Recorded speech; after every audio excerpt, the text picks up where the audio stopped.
Assalamualaikum warahmatullahi wabarakatuh. Alhamdulillahilladzi hadana lihadza wa ma kunna linahtadiya laula an hadanallah. Asyhadu an la ilaha illallah wa asyhadu anna Muhammadan abduhu wa rasuluh la nabiyya ba'da. Puji syukur kita ucapkan kehadirat Allah Subhanahu wa taala yang telah melimpahkan rahmat dan karunia-Nya kepada kita semua. Shalawat dan salam kita kirimkan ke arwah junjungan kita, yakni Nabi besar Muhammad Sallallahu Alaihi Wasallam. Yang saya hormati, dosen pengampu mata kuliah landasan pedagogik, Ibu Dr. Farida Mayar MPD. Yang saya hormati, teman-teman sekalian. Baiklah, kami dari kelompok 1 akan memperkenalkan diri. Saya sebagai moderator dan pemateri pertama, Anissa Fitria. Di sebelah kanan saya, Bunga Indra Pratiwi sebagai pemateri kedua. Di sebelah kiri saya, Baiti Latifah sebagai pemateri 3. Kami akan mempresentasikan hasil diskusi kami dengan subpokok bahasan Hakikat Allah, Tuhan sebagai Maha Pencipta, mengetahui, mendidik, kuasa, bijaksana, pengasih, penyayang, dan adil di alam semesta. Baiklah, materi pertama, hakikat Allah sebagai Maha Pencipta atau Al-Khaliq. Allah adalah Maha Pencipta makhluk atau Al-Khaliq. Allah menciptakan makhluk dengan sempurna serta memiliki kelebihan masing-masing. Perlu diketahui bahwa makhluk Allah yang paling sempurna adalah manusia yang dianugerahi akal dan nafsu. Materi kedua, hakikat Allah sebagai Maha Mengetahui atau Al-Alim. Hakikat Allah sebagai Maha Mengetahui bermakna bahwa Allah adalah zat yang mengetahui seluruh kejadian dan apapun yang ada di dunia ini, mengetahui segala sesuatu yang bersifat batin dan lahir, mengetahui segala isi perasaan dan pikiran makhluknya. Seperti yang ada dalam firman Allah, Quran Surat Ali Imran ayat 29, yang artinya, katakanlah, jika kamu menyembunyikan apa yang ada di dalam hatimu, atau kamu menyatakan, Allah pasti mengetahuinya. Dia mengetahui apa yang ada di langit dan apa yang ada di bumi.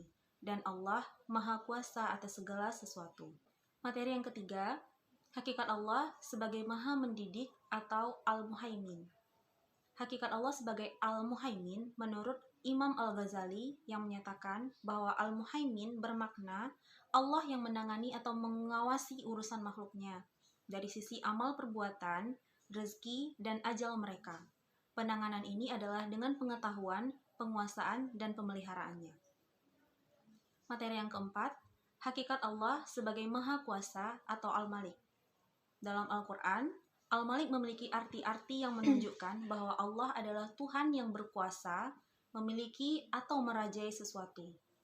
Yang juga disebutkan dalam Al-Quran, Surat An-Nas ayat 2, yang memiliki arti raja manusia, yakni merujuk pada menguasai semua apa yang ada di muka bumi ini. Baiklah, selanjutnya adalah materi kelima, yaitu hakikat Allah sebagai Maha Bijaksana atau Al-Hakim. Al-Hakim sendiri artinya adalah Maha Bijaksana, yaitu Allah adalah zat yang sangat tepat dalam mengukur dan sangat baik dalam mengatur, di mana Allah bersih dari segala perbuatan yang tidak sesuai dengan keagungan dan kesempurnaannya. Dan sifat Al-Hakim ini juga menunjukkan bahwa Allah Subhanahu wa Ta'ala mengetahui setiap tujuan makhluknya. Lalu materi yang keenam adalah hakikat Allah sebagai Maha Pengasih atau Ar-Rahman.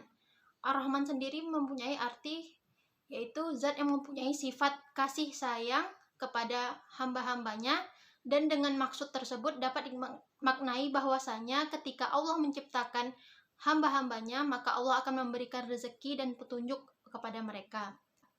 Lalu materi selanjutnya adalah hakikat Allah sebagai Maha Penyayang atau Ar-Rahim.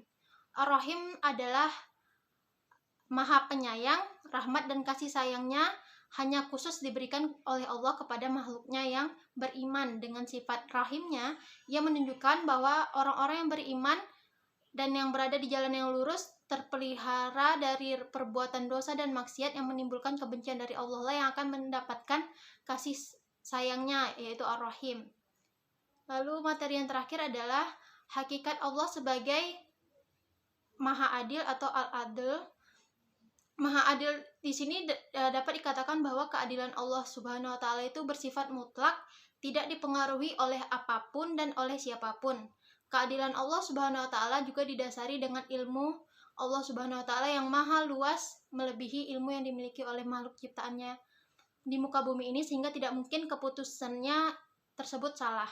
Materi selanjutnya adalah Tuhan yang terkandung dalam Pancasila sebagai dasar negara Republik Indonesia.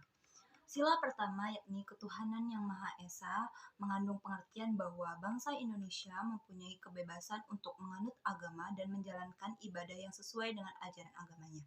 Sila pertama ini juga mengajak manusia Indonesia untuk mewujudkan kehidupan yang selaras, serasi, dan seimbang antar sesama manusia di Indonesia, baik itu antar bangsa maupun dengan makhluk ciptaan Tuhan lainnya. Dengan demikian, di dalam jiwa bangsa Indonesia dan timbul rasa saling menghargai, saling menyayangi, dan saling mengayomi. Adapun nilai-nilai yang terkandung dalam sila pertama, antara lain yang pertama yaitu keyakinan terhadap adanya Tuhan yang Maha Esa dengan sifat-sifat yang maha sempurna. Kedua yaitu ketakwaan terhadap Tuhan yang Maha Esa dengan cara menjalankan semua perintahnya dan sekaligus menjauhi segala larangannya. Yang ketiga yaitu saling menghormati dan toleransi antara pemeluk agama yang berbeda-beda. Yang keempat yaitu kebebasan menjalankan ibadah sesuai dengan agama dan kepercayaannya. Sila pertama dari Pancasila Negara Kesatuan Republik Indonesia ini tidak bersifat arogan dan penuh paksaan bahwa rakyat Indonesia harus beragam yang percaya pada satu Tuhan saja, tetapi membuka diri bagi agama yang juga percaya kepada banyak Tuhan, karena ditekankan dalam sila pertama Pancasila Negara Kesatuan Republik Indonesia ini adalah sifatnya leluhur atau mulia. Dan diharapkan negara di masa yang akan datang dapat membuka diri bagi keberagaman agama yang juga mengajarkan nilai-nilai luhur dan mulia meskipun tidak mempercayai adanya satu Tuhan.